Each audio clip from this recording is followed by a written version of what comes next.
जोहार झारखंड। झारखंड का 23वां जिला था जिसकी स्थापना होती है 12 सितंबर 2007। एक ऐसा जिला जहां हर पहाड़ आजादी की कहानी कर, एक ऐसा जिला जहां का हर जंगल आदिवासी संस्कृति की व्याख्या करती है। ऐसा जिला जो उलगुलान की धरती है। एक ऐसा जिला जो धरती आबा को जन्म, सही समझे। हम लोग चलेंगे आज खूंटी जिला। तो सक्सेस राइडर पलामू में आपका हार्दिक स्वागत है। हम लोग झारखंड के 24 जिलों को लेकर चल रहे हैं और प्रतिदिन आपके लिए एक एक जिला के बारे में लेके आ रहे हैं, क्योंकि अगर आप जेपीएससी एसएससी की तैयारी कर रहे हैं तो आपको झारखंड की संस्कृति और झारखंड का इतिहास जानना जरूरी हो जाता है। और हम लोग ने थोड़ा सा प्रयास शुरू किया है और ये प्रयास यहाँ रुकेगा नहीं। इन जिलों के बाद हम लोग झारखंड के अन्य सभी चीजों को फोकस करते हुए देश के सभी राज्य, करंट अफेयर्स जैसे सभी चीजों को पूरा करने का प्रयास करेंगे। अगर आपने सब्सक्राइब नहीं किया है तो सब्सक्राइब जरूर कर लें। अगर आपके चाहने वाले को पढ़ने वाले बच्चे हैं तो शेयर जरूर कर दें, और नहीं भी करेंगे तो ये हम लोग अपने लिए बना रहे हैं, हम लोग खुद पढ़ लेंगे है। तो हम लोग चलते हैं खूंटी जिसकी स्थापना होती है 12 सितंबर 2007, यानी कि झारखंड स्थापना के 7 वर्ष बाद। एक्चुअली ये लाह नगरी थी, लाहों का जिला था और ये शहीदों की धरती है, क्योंकि यहीं पे हुआ था उलगुलान। यहीं पे जन्म लिए थे धरती आबा, जिनका नाम बिरसा मुंडा है, और उनके जन्म दिवस पर ही झारखंड की स्थापना। अगर भौगोलिक दृष्टि से इसकी बात की जाए तो 42 डिग्री, सॉरी माफ कीजिएगा, 22 डिग्री 55 मिनट अक्षांश पे स्थित है। और देशांतर की बात की जाए, ये नॉर्थ में है अक्षांश, और देशांतर की बात की जाए 85 डिग्री 75 मिनट ईस्ट, यानी कि पूर्व में। सीमा की बात की जाए, भौगोलिक या चौहद्दी की बात की जाए, तो आप जब रांची से जाते हो तो पहला रांची पड़ता है, खूंटी का एक सीमा। तो आपको उत्तर में, नॉर्थ में रांची है। दक्षिण में चले जाइएगा तो पश्चिम सिंहभूम को टच करता है। पूर्व में आ जाइएगा तो सरायकेला खरसावां, वो भी एक आंदोलन की धरती रही है। और पश्चिम में गुमला और सिमडेगा, दो इलाके पड़ते हैं। अगर बात आप क्षेत्रफल की करते हैं तो 2535 वर्ग किलोमीटर में फैला हुआ है ये। और औसतन जिसकी ऊंचाई समुद्र तल से 111 मीटर है, यानी कि लगभग 2005। और आपको बता दो कि झारखंड में 24 जिले हैं। उसमें अधिकतम जिले किसी न किसी राज्य को छूते हैं। सिर्फ 2 जिले हैं जो किसी राज्य को टच नहीं है, और उसमें से एक लैंडलॉक जिला है। तो ये लैंडलॉक जिला इसको इसलिए कहा जाता है कि झारखंड का एक ऐसा जिला ये है जिसकी सीमा किसी दूसरे राज्य को नहीं छूती। आप अक्सर सुनते हैं कि झारखंड में भाषा विवाद होते रहता है, सरकारें किसी की भी रही हो, चाहे वो भाजपा की रहे, कांग्रेस की रहे, जहां भी रहे, भाषा को लेकर, अनाता को लेकर विवाद होते रहते हैं। उसका एक बड़ा कारण यही है कि झारखंड के सभी जिले, राज्य के मैक्सिमम जिले किसी न किसी राज्य को टच करते हैं। तो हमारे जिले में जब दूसरे राज्य को टच करेंगे तो भाषाएं भी हमारी जो है भिन्न भिन्न है। तो किसी भी सरकार के लिए एक कठिन चीजें हैं। तो मेरा सरकार से अनुरोध होगा कि भाषा के बारे में पढ़ने से बेहतर है कि आप स्थानीय समिति को लागू करो, जो 1932 से यहाँ खतियानी है, उसको आप नौकरी दो। लेकिन यहाँ तो झारखंड में ये स्थिति हो गया कि 1932 वाले को सांसद तक नहीं बना है। अभी अंबानी जी के एक भेजे हुए फरिश्ते आए हैं, पूरा देख रहे हैं कि भाजपा वाला सब विधायकों को खरीद लिया, रेडिशन में घूम रखा है पूरे देश में भाजपा दूसरों को डराती है, झारखंड में भाजपा वाले डरे हुए हैं। तो पता नहीं इस देश का क्या होगा, बिजनेसमैन चलाएंगे या पैसे पे देश के। खैर, भाषा विभाग से बेहतर होता 1932 के खतियान के आधार पर नौकरी दी जाती है, स्थानीयता का नियम बना दिया जाता। तो एक कारण है। तो खूंटी जो है लैंडलॉक जिला है, यानी कि इसके साथ ये समस्या नहीं है कि यहाँ बिहारी, बंगाली छत्तीसगढ़ी या अन्य स्टेट वाले आके एंट्री करें। ये पैक्ड एरिया है। अब आते हैं कि नामकरण की बात, इसका नाम टी क्यों पड़ा?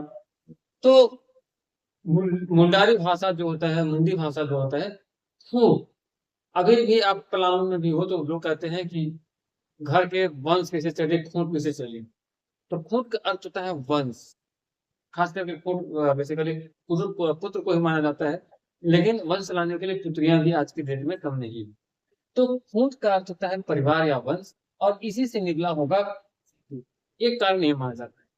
दूसरा कारण माना जाता है कि झारखंड में खुदकटी आंदोलन काफी प्रसिद्ध रहा था, चाहे वो शिबू सोरेन का वर्तमान का नेतृत्व रहा हो या पुराने दौर में मुंडा बिरसा मुंडा जी जैसे लोगों ने किया।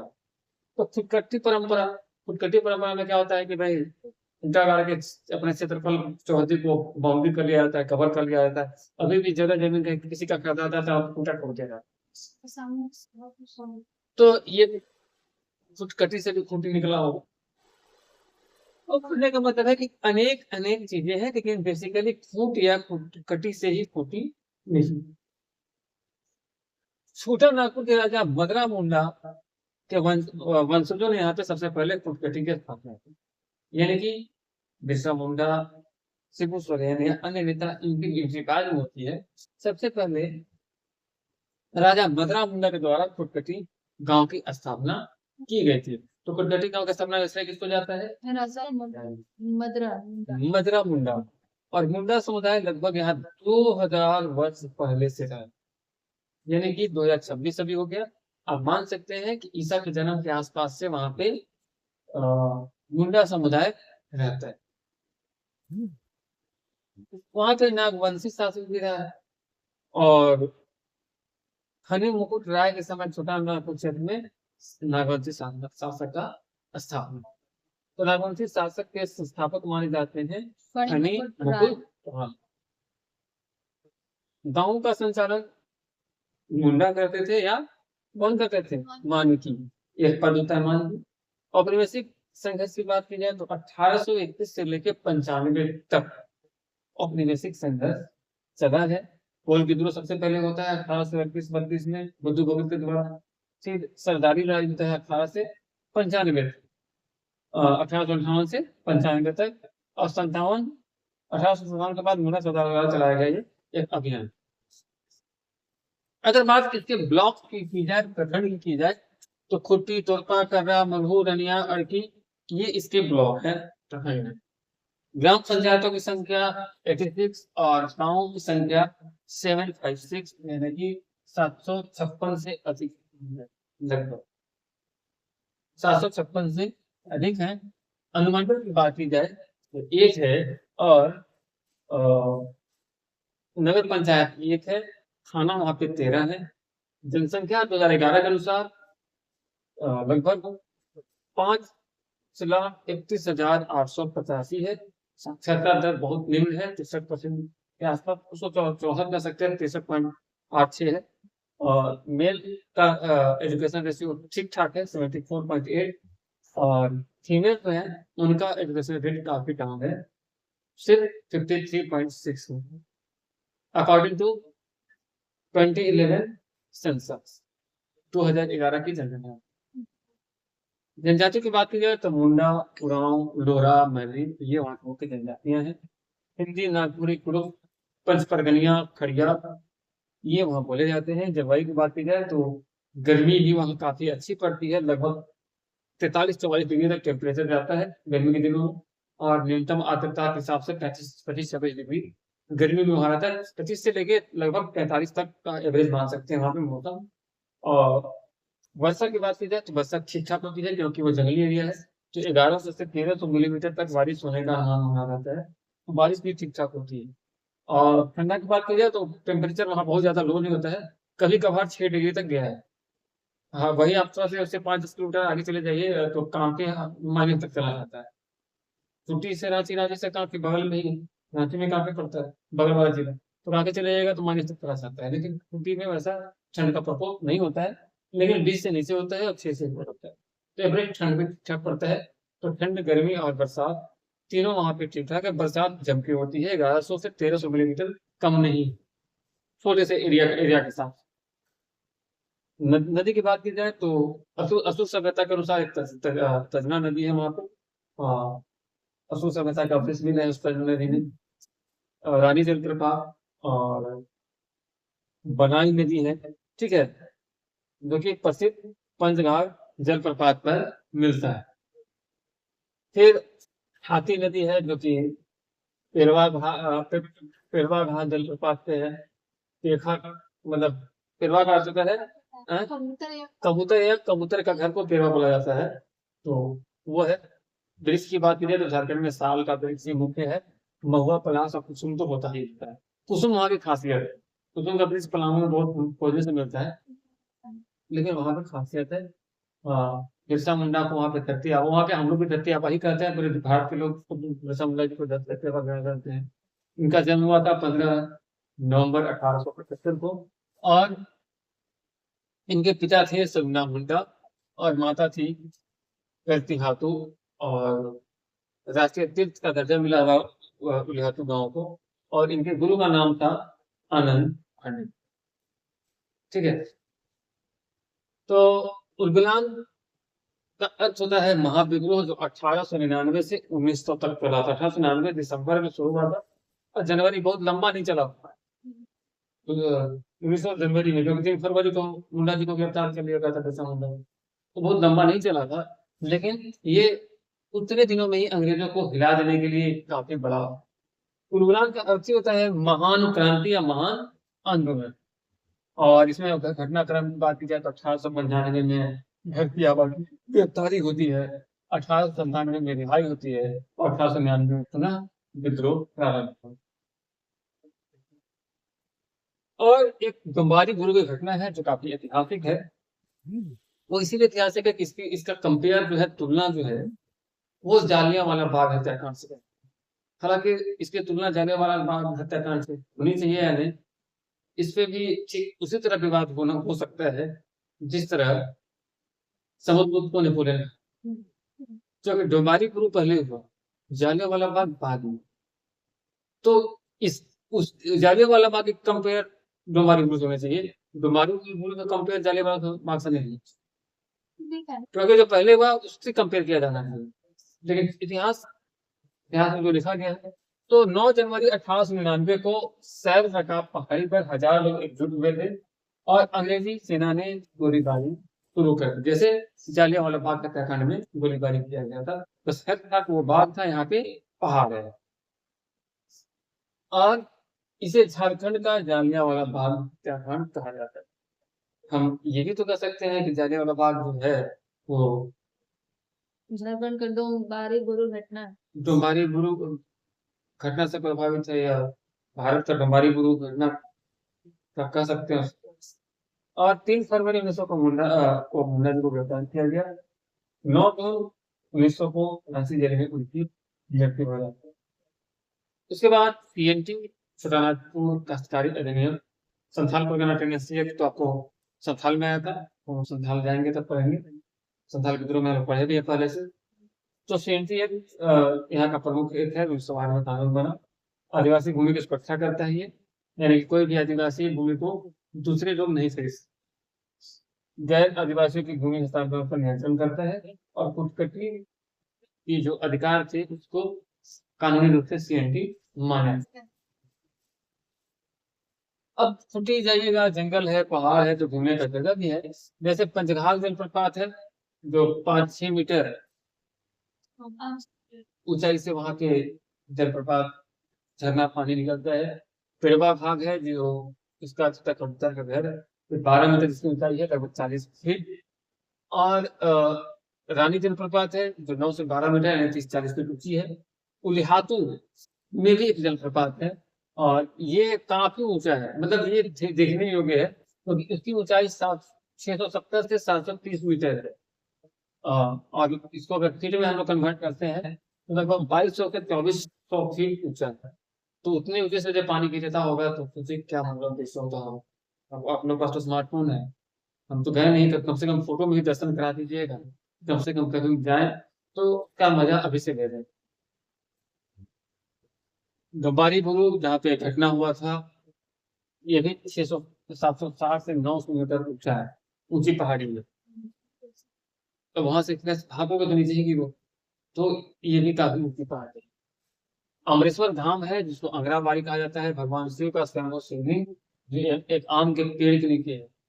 तो वहां पे भगवान शिव का जो शिवलिंग है, खास बात यह है कि आम के पेड़ के नीचे है, जो कि शायद ही कहीं मिलता होगा। और ये देखिए मेरे पास एक तस्वीर आई है, ये तस्वीर है आपको दिख रहा है स्क्रीन पे। और ये कौन सा जलप्रपात है? खुली हाथों कूली हाथों का जलप्रपात, भगवान बिरसा के घर पे। और यहाँ जाने का सौभाग्य हम लोग को तो नहीं मिला है, लेकिन उम्मीद है कि पहुंच जाना है, क्योंकि मैं गया हूँ लेकिन यहाँ जाने का सौभाग्य नहीं है। तो बहुत दूर नहीं है, मैं जाना पसंद करूँगा। बहुत सुंदर और मनोरम। तो कहने का मतलब है कि भगवान शिव का जो स्वयंभू शिवलिंग है वो आम के पेड़ नीचे स्थित है, और यहाँ पे लाख उत्पादन के लिए एक खूंटी प्रसिद्ध है। पूरे भारत में जो खूंटी का मुरहु और रनिया क्षेत्र है, लाख उत्पादन के लिए पॉपुलर है। अगर बात किया जाए रक्षित रक्षा शक्ति विश्वविद्यालय का, तो झारखंड का पहला और देश का तीसरा डिफेंस यूनिवर्सिटी खूंटी में होता है। झारखंड का फर्स्ट और देश का पूरे इंडिया का थर्ड डिफेंस यूनिवर्सिटी जो है, रक्षा यूनिवर्सिटी है, वो उपलब्ध है खूंटी में। IIT रांची का अस्थायी जो परिसर है, जो परमानेंट एरिया है, ये भी खूंटी में स्थित है। अभी टेम्पररी रांची में चल रहा है, लेकिन जो IIT रांची है ये भी खूंटी में ही चला जाएगा, क्योंकि उसका जमीन जो लैंड है वो खूंटी में के सांगा मॉडल में खरीदा जा चुका है, या वहीं से है निर्माणाधीन है, वो बन रहा है। और सिर्फ ये क्रांतिकारी कहते नहीं रही, खेलों में भी क्रांतियां आई हैं, यहाँ पे चैंपियंस बने हैं। आप नाम सुने ही होंगे निकी प्रधान का। निकी प्रधान का हर एग्जाम में क्वेश्चन पूछता है, चाहे JPSC हो UPSC हो। तो निकी प्रधान है कौन? तो निकी प्रधान हेसल मुरहू प्रखंड की रहने वाली एक महिला खिलाड़ी है, और भारत की ओर से हॉकी में प्रतिनिधित्व की थी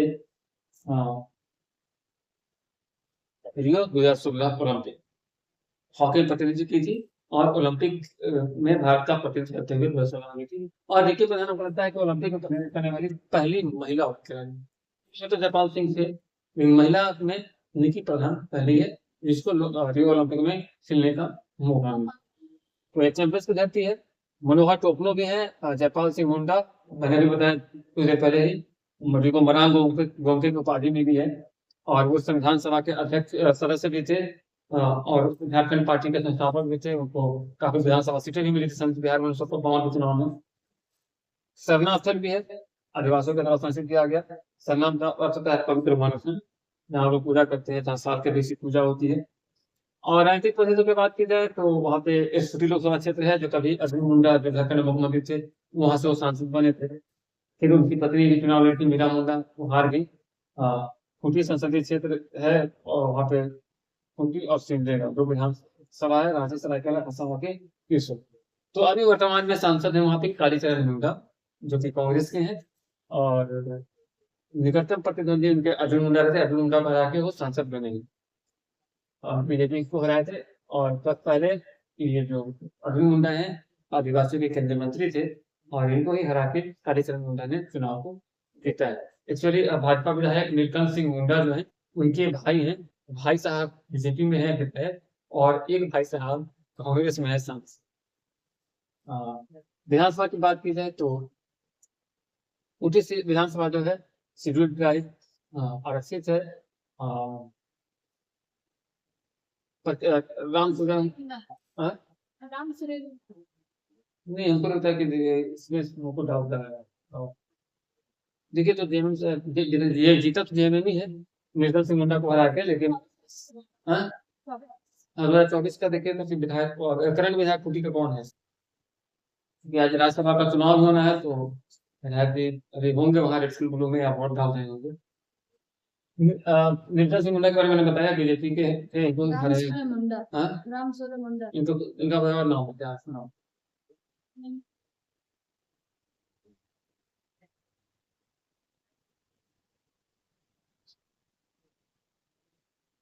यहाँ पे तौर पर विधानसभा में शेड्यूल ट्राइब का इसी के अंतर्गत छोटे जिला में जो बुढ़िया जयंत की दिखी हुई है, प्रतिद्वंदी कुर्सी मुंडा बीजेपी के थे, और अर्थव्यवस्था बेसिकली कृषि पे ही आधारित है। वहाँ पे धान मुख्य फसल है, मक्का, दलहन और मूंग।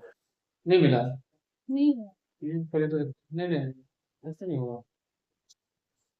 देखते हैं। तो मिलते हैं अगले जिले में नए वीडियो के साथ। आज के लिए इतना ही। Bye bye. शेयर, सब्सक्राइब और कमेंट करना ना।